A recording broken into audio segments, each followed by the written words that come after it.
All right, let's jump right in. Today, we're going to crack the code on one of the toughest nuts in B2B sales, how to actually find the right people, say the right things, and, finally get that deal signed. You know this feeling, right? You've got this amazing product, you know it can solve real problems, but your emails, your calls, they just seem to disappear. It's the ultimate frustration. So what's going on here? That's the big question we're digging into today. Why do even great products fail to connect? Is it the product itself, the market, or is it something a little deeper? Something about who we're talking to and, just as important, how we're talking to them. So here's how we're going to break it all down for you. First, we'll tackle that shouting into the void problem. Then, we'll introduce you to the group of people you're really selling to. We'll map them out, figure out how to talk to them, get past those final obstacles, and then wrap it all up in a simple playbook you can use tomorrow. Okay, Section 1. Let's get right to the heart of this thing. The core challenge that has so many sales and marketing pros pulling their hair out. You know, this right here gets to the absolute heart of it. Let's be really clear.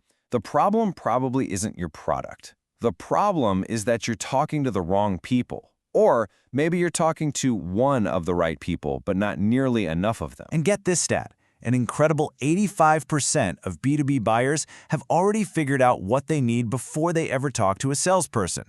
Think about what that means. The game is already in motion.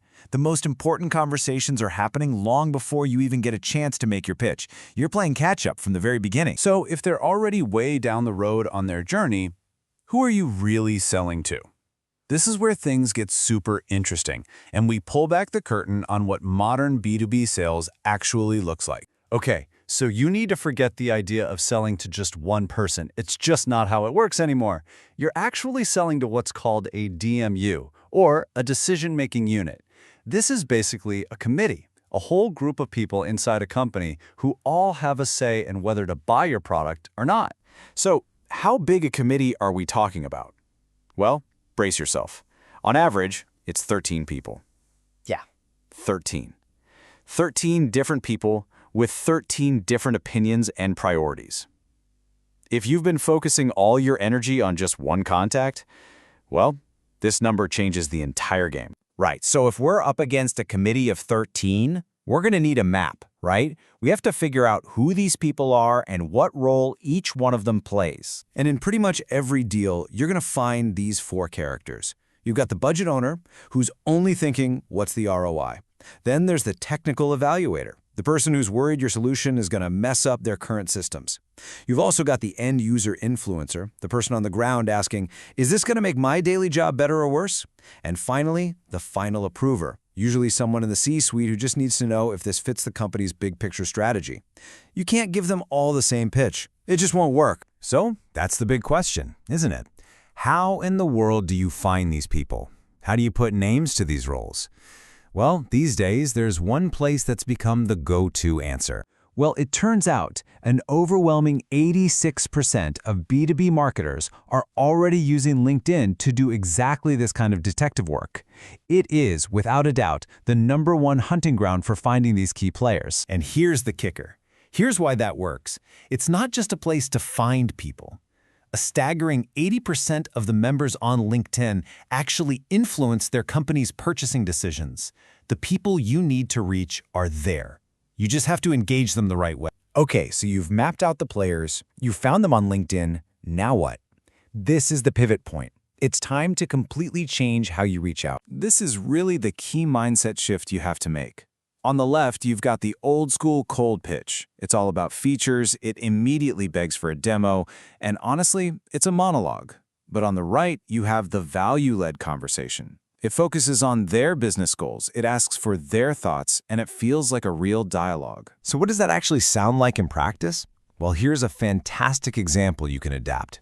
Hey Sarah, I saw your recent post on supply chain logistics. Really insightful. We're seeing a lot of companies in your industry tackle similar challenges. Would love to hear your thoughts on this new trend. See what's happening? No pitch, no demo request. You lead with a genuine compliment, you offer a relevant observation, and you ask for their opinion. That's how you start a real conversation. All right, you've made contact, you're having some good conversations, but you're not at the finish line yet. Now come the final hurdles. Navigating that committee, And of course, the budget. Trying to juggle all 13 of those people can feel, well, impossible. But you can break it down into 4 manageable steps. First, identify everyone. Then, figure out who has real influence versus just a fancy title. They're not always the same person. Step 3 is to tailor your message for each of them. And finally, your job is to help build a consensus among them. And what about the objection you hear all the time? Budget.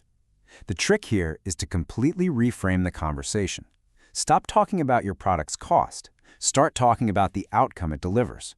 You're not selling an expense, you're selling an investment. Show them the long-term ROI, the potential for cost savings or new revenue, and tie it directly to the big goals they already care about. Okay, we have covered a ton of ground, so let's pull all of this together into one simple, strategic playbook that brings it all home. Here it is, your whole strategy in one place. Step 1, identify. The key is to find the entire DMU because you're selling to a committee. Step 2, engage. Lead with value, not a pitch, to start a real conversation. Step 3, navigate. You have to speak each person's language. And finally, step 4, analyze. Track what's working and what isn't so you can keep getting better. And this is the main takeaway, the one thing to remember from all of this. This multi-threaded approach, this strategy of engaging the whole committee, it's not just a nice idea anymore. In today's B2B world, it's absolutely essential if you want to. Look, we started this whole thing talking about that feeling of shouting into a void. And we learned that on the other side of that void aren't one, but an average of 13 different people. So the final question is pretty simple. Your next deal isn't with one person. Are you ready to talk to all 13?